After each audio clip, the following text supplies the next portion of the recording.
careful, don't come too close. I'm almost done with this pot. Sorry. Are you here to buy pottery? I didn't think traders were allowed up here. No, I came to speak with your teller. Really? I didn't know the teller spoke with anyone from the outside. You must be a very special girl. Supposedly. My name's April, by the way. Nima is my name. Nima of Ta'ama, the only Alatian village on Alais.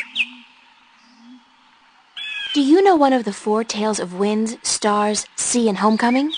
I had to learn the tale of homecoming. It took a long time, but I think I got it now. I'm better with pottery than I am with the tales, unfortunately. Do you want to hear it? Please. Very well. This is the tale of homecoming, my tale, and I shall tell it in my own words as told to me by my teacher, in her words, and by her teacher in turn. Moran was a handsome young Alatian man with strong wings and a hardy beak. He lived below the white cliffs, where the water was salty and the fish plentiful. Moran was betrothed to Anara, the loveliest girl there ever was. She was fair and slender and tall, and her eyes were the clearest shade of blue. But Moran was hesitant to enter into union with Anara, to become her husband and to give her children. He would always come up with a new excuse for why they had to wait a little while longer. Now, Anara was skilled at pottery, but even more so with stories, and the teller of the village had many times asked Anara to be her apprentice, to learn all the tales, so that someday she could take over as the teller. But Anara refused, knowing that if she did accept the teller's offer, she would never be able to marry Moran, because a teller cannot have a husband nor children of her own. Her refusal to become the teller's apprentice was unheard of, because who could refuse such an honor? But to Anara, love was more important. Her love for Moran was beyond honor, beyond reason. But despite Anara's love, Moran was still hesitant. And then one day he told Anara, "I am traveling on a pilgrimage to the far shores. I will be gone for some time, and while I am traveling, and in accordance with our traditions, I will be freed from our betrothal. Not until I come back will the bond between us be renewed." It was not unusual for a young Alatian man at that time to go on a pilgrimage, and the bond between the betrothed would often be cut while he was away, to be formed again upon his return. But Anara was heartbroken, because she had thought that Moran would soon want to marry her. When Moran saw her tears, he said to her, "Do not weep. When I come back, I promise I will marry you. Just wait for me, and stay with your pots, to make the time pass quickly." And then Moran left on his pilgrimage to the far shores. Many years went by, and Moran had exciting adventures on the far shores. But by and by, he began to long for home, and for Anara, and now he had finally realized that he loved her, and that he wanted to marry her. But when he returned, he could not find Anara amongst the potmakers. He went to visit her family, and they told him that, after waiting for many years, Anara accepted the teller's offer of apprenticeship, and that when the teller left on the last wind during the previous winter, Anara herself became the new teller. Angry, Moran made his way to the teller's nest, and when he saw Anara, he said to her, "You promised me you would wait." But Anara did not say a single word in answer. She just turned around and lifted something wrapped in leaves from the cot behind her and gave it to Moran.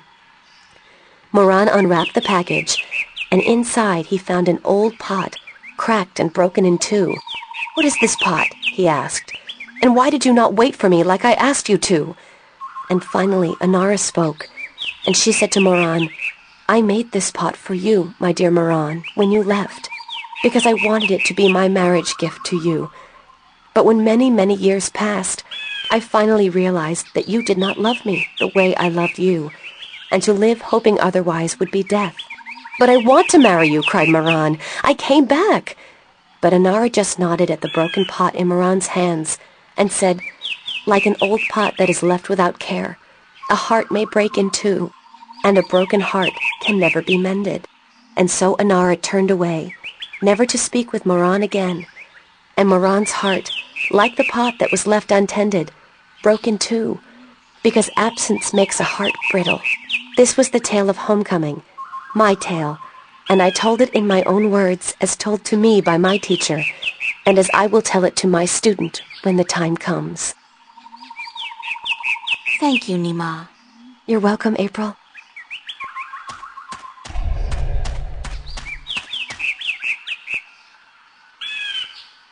Hi, Saina. Hi, April. Do you know one of the 4 tales of winds, stars, sea, and homecoming?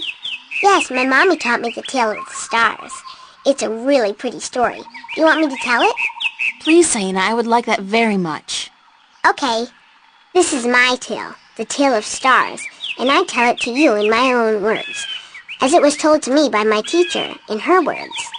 In the small village of Jinjay near the rumbling hills of Onion, there lived a girl called Mona. She was a curious girl, and she would always get in the way of grown Alatiens.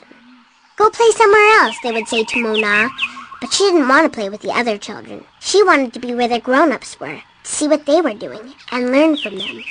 But one day, after getting many complaints from the pottery makers and guardsmen and traders and soldiers in the village, Mona's mother told her that she wasn't to interfere with the grown-ups anymore, and that instead she could go play with the other children, or sit still and draw or work with clay. But Mona was always curious, and now, since she wasn't to be among the grown Alatian anymore, she decided to go exploring the forest that lay just outside of the village of Jinjay. She had many times been forbidden to enter the forest because it could be a dangerous place, but Mona was very curious. Of course she wasn't planning on going far into the forest, but then her eye caught sight of a white flufftail hopping through the tall grass, and Mona, curious as ever, gave chase. The flufftail ran away into the forest, and Mona followed, blind to where she was going, and interested only in catching the white flufftail so that she could keep it as a pet. But then, after a good while, the flufftail disappeared into a hole in the ground, leaving Mona alone in a small clearing, somewhere deep inside the forest. She was exhausted after running after the flufftail for so long, and as she looked around the clearing at the unfamiliar trees and flowers, she realized that she hadn't been paying attention to where she was going. Not for the first time had her curiosity gotten the better of her, but this time it was serious. Mona was too young to fly, and she had very little sense of direction, and chasing the white flufftail had made her dizzy and tired. It was getting darker, and Mona was all alone in the deep, dangerous forest, too sleepy and too scared to be able to go anywhere. Mona curled up with her wings wrapped around her under the leaves of a tree and began crying. Soon it got really dark, and somewhere, not far away, wolves started howling at the moon. Mona was so scared she was petrified, but after a while her exhaustion got the better of her, and she fell asleep. She woke up when she heard a voice calling her from somewhere far above. Looking up at the starry sky, Mona saw a vision of the spirits of 5 tellers gazing down at her. "You have let your curiosity lead you astray," said one. "You are lost, and you deserve to be lost," said another. "Poor little girl," said a third. "We will help you home," said a fourth. "But remember this," said the 5th spirit. "We will lead you back to your village and to your mother only if you promise us one thing." "I promise," said Mona. "Whatever it is, I promise I will do it." "Very well," said the 1st spirit. "You will make the story of this night into your own tale, and you will call it the Tale of Stars. It will be a tale to warn the curious to be careful," continued the 3rd spirit, "and to not let their curiosity get the better of them.